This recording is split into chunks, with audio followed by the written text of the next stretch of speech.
This is just a quickie because I'm downloading the iMovie right now, so I'm going to try to do this all in one cut and see if these little headphones things work. So, cat room. So what I wanted to do this morning is just film everything that I'm doing as I'm working towards this. So just out of intuition, when I was working on the computer this morning, this is what I felt like doing, and immediately after, everything started feeling good. Hi, how are you? And so I just want to show this so I don't forget it, and maybe it'll help you too, because when I write things down, exercise descriptions, they don't actually seem to make my ADHD memory recall what I was actually doing. So I need a visual representation, something that I'll run across on my phone again, that'll go, hey, dipshit, this worked, do it again. So that's what I'm doing right now. And so there's a move called wall prisoner slides or whatever.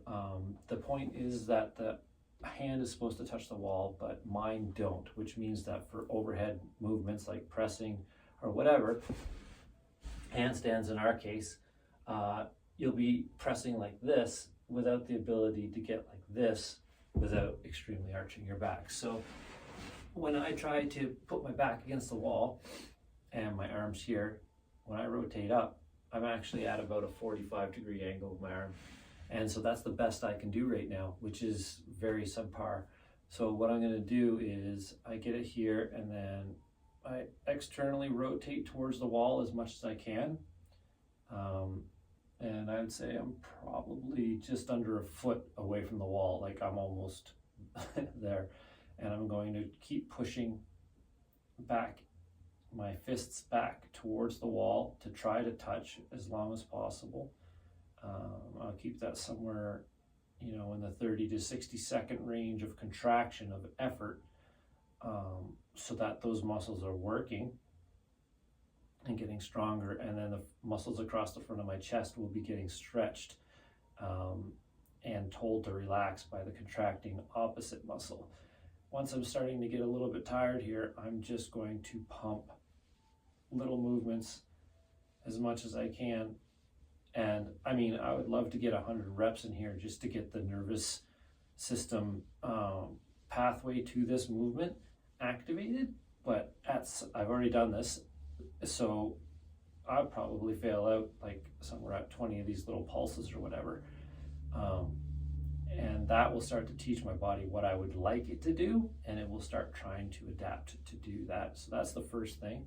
And now I got a pretty crazy shoulder pump, which is great because if I'm injured in here, I've gone to where I can go, and then I've put a lot of blood in there, and blood carries all the healing stuff. So that's a good little thing to do. Now next, you can't really see my legs right now, but they are pointed out like this. Now when I turn them like this, straight, and try to do a forward fold, I can't, because all of this is very, very tight. And a lot of this tightness and not working properly is the cause of bow legs, which we're also working on if you look at the channel description. So I'm going to turn my feet straight up, and I'm going to point my toes towards you to make it a little less demanding on the hamstrings, because if my toes were back, I wouldn't be able to get my back off the wall at all. So I've got a very good posture now. Now what I'm going to do is squeeze these quads here and my abs, and I'm going to, with a straight back, just move forward as much as I can. Now, if I wanted to have proper hamstring flexibility, you would assume that I could just put my chest right down on my thighs. And so that's obviously not happening unless I round my back. So that tells you right away that with my feet pointed straight, I can't actually have proper function. So that needs to be worked on. So by squeezing the quads, I'm telling the hamstrings to relax. They're getting stretched. These are getting worked. And I'm going to do reps here as much as I can. I'm not shooting for any particular rep. What I'm looking for is work. So I will squeeze as much as I can forward and then come back. And whenever fatigue sets in, that's good. So that's that part. And now just to work on the deep hip folding flexion of the pistol squat, I'm going to put my foot flat on the floor. Well, it's out now. And then I'm going to drag it in as far as I can, staying back here. And I'm just going to work this hip flexor muscle. And there's a combination of tightness and weakness going on in there. And I am just going to go until I start to see that movement degrade a little bit. I can't get it up, and I'll switch sides. And so when I test this movement, I think it's with the Thompson, I forget his first name. There's a drill anyway that physios do where you lie on your back and you drape your leg off the table, and your leg is just supposed to fold down nicely. My hip flexors don't allow that. They are tight as all get out, but they're also weak, because if I tried to do leg raises, I would realize how few of them I could do.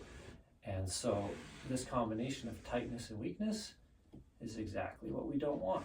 So by working them, they will start to get stronger and they will start to relax a little bit, as opposed to feeling overworked and stressed out all the time. So work them and relax them. So that's just the 3 things I did this morning that I felt really helped. Was the pushing back towards the wall with the fists, even though I didn't touch. Then the pumps for the shoulder handstand sort of prehab. And then the forward lean here, stretching out the hamstrings, getting rid of the bow legs. And then the hip flexor work here, just to get deeper into